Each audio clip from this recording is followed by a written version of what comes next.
Travel, halika, may kukwento ko sa'yo. Tingnan mo, panoorin mo ha. Mabilis lang. Pagbigyan mo na ako. Pabili lang, ayan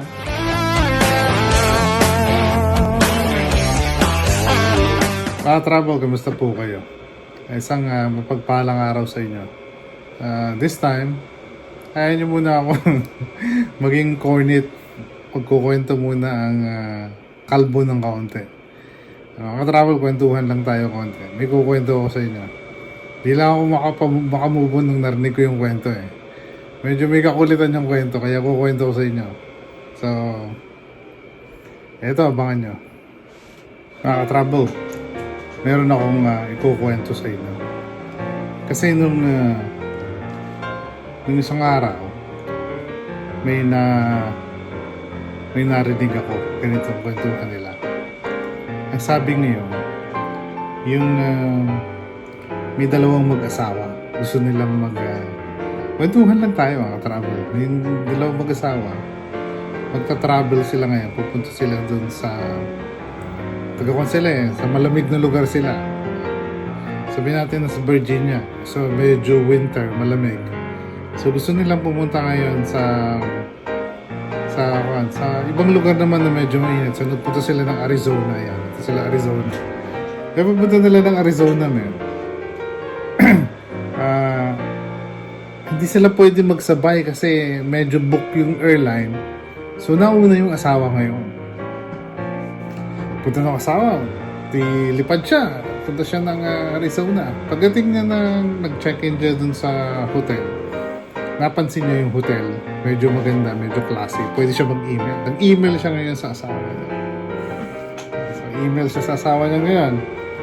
Kaso, kasama ang palad mga ka-travel. Nung pag-email niya sa asawa niya ganyan, yung isang digit ng email, hindi, medyo na mistype po siya, iba. Napunta ngayon yung email dun sa ibang sa ibang tao. Kasama ang palad, yung nakatanggap ng email, may nangyari doon sa asawa niya.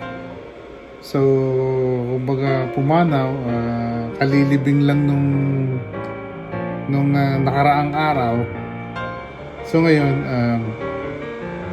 pag sabi nung babae na ngayon, dahil nga may kalilibing lang, so may mga kamag-anak na hindi nakarating, hindi nakapunta dun sa bayan. So ngayon magbabasa siya ngayon ng email. Gusto niya basahin yung email niya. Eto na ngayon mga katravel. Pagbasa ng email na ngayon, binabasa ng babae yung email niya. Yung kauna-unahang email, nakita niya ganyan. Hindi niya masyadong familiar. So yun ang una niyang inopen na niya. Eto na ngayon Eto na ngayon ang problema mga ka-travel. Sabi ngayon sa email sa aking asawa, sabi, nakarating ako ng maayos dito sa pupuntahan ko. Maayos naman yung travel ko. Wala akong masyado naging problema. At saka hinihintay ko na at inaayos ko na yung pagdating mo. Nai-endorse na rin kita dun sa front desk. Hinihintay ka na nila. So ngayon, at saka ang gusto kong sabihin sa'yo, mainit pala dito. Yun nang nangyari yung ka-travel. Hinimatay talaga yung babae.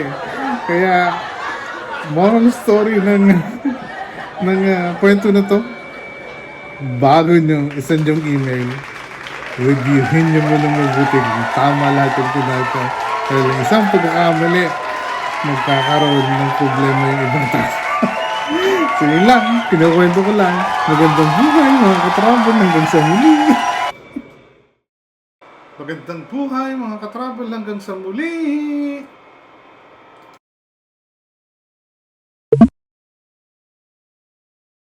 Please like, subscribe, and follow to stay informed about new uploads. Thank you for watching.